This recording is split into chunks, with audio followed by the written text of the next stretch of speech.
Yeah, a name that we've not mentioned yet. That if he were to get drafted today and say, how could you have done this? How could you have, like, a million names? How could we have done this for 3 months and never mention this name? How could we do that? How's that possible? As I looked at all my names on my little sheet of paper here, I think I've referenced all of them. But I don't think, and there's a lot, like tomorrow morning is going to be fun. Because there's a lot of guys that I think are going to be in the second and third round that we're going to get a chance to talk about. Have I mentioned the name Walter Nolen to you? 2 first names? No. Walter Nolen. Do you know who he is? Through all of your draft prep and all these names, and Kyle. Defensive lineman? Kyle giving you some love yesterday. Defensive lineman? Defensive lineman. Yeah. From Ole Miss. Yeah. But Walter Nolen is a guy that we have not mentioned. And when you say, hey, man, I want to be elite on defense, I want to be great on defense, that's why you've been enamored a little bit with Kenneth Grant, right? Like, Yeah, get elite. Walter Nolen is one of these guys that's going to go tonight. And when you watch his highlights, you're going to say, seriously, Huard? How did he not? I mean, this guy had production. You love production. This guy's in the backfield all the time. He is a game wrecker. He's a defensive tackle that's highly athletic out of the SEC, and you've not even hardly talked about him nor profiled him. He was on when I did my early list a month ago of how am I going to stack these guys. Here's a name. Once again, I didn't do an Ole Miss game this year. I didn't get up close and personal. I didn't have a lot of crossover tape with Walter Nolen. Are you looking at him right now? Yeah. Yeah, he's somebody that if you trade out of 18 and he's sitting there at 22, 24, 25, and just from a grade standpoint and just from a supply chain standpoint and just from line him up next to Byron Murphy and in the rotation with Leonard and Jaron and let those guys continue to grow him and equip him. He sure seems, his tape, you know what his tape screams? I love playing football. I love hitting people. I love disrupting it. I love getting in the backfield. I just love playing this game.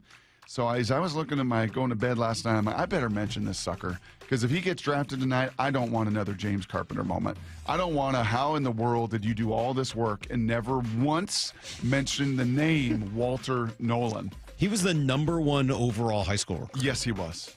So he fits into that camp, right? With the Kelvin Banks and these offensive linemen, Booker, that were 5-star.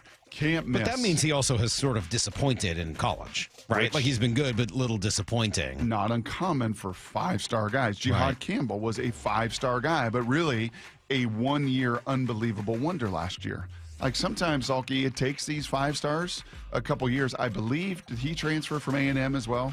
I believe he may have been a transfer to Ole Miss as well, where it's like, 2 years at A&M and then a year at Ole Miss. So what you see was you generally don't like that. I generally don't like that. But when you look at college football today and you look at the transactional nature of it today and you look at it coming out of school and I kind of get my bag and I feel really good about myself and I'm kind of entitled and then it doesn't work. And it's like, hey, bro, that's all good, but you're a 5-star with all these tools. Don't you want to be something? And then they transfer like he did and absolutely light the world on fire. Like just, all right. Yeah, he's a pretty ferocious player. Well, so I'll keep my eye on him tonight. Yeah, all right. I'm into that. That's nobody else we got to mention? I don't think so. I feel pretty good that we have talked about so many of these guys. I mentioned what if they draft a running back?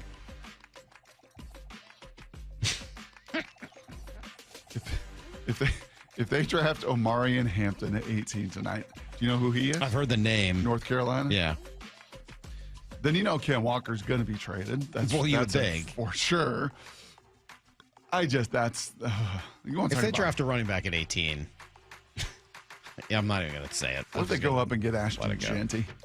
That's ridiculous. Don't even start that. What if Ashton Jeanty slips and all these tackles go and receivers go and all of a sudden Ashton Jeanty, who by the way is beloved, and John Schneider's son works as a GM there at Boise State in the scouting department. Like nobody knows Ashton Jeanty. If Ashton Jeanty starts to slip, Saul, and the NFL's like, we're not going to take him at 5 or 10. He's all of a sudden at 12 or 13.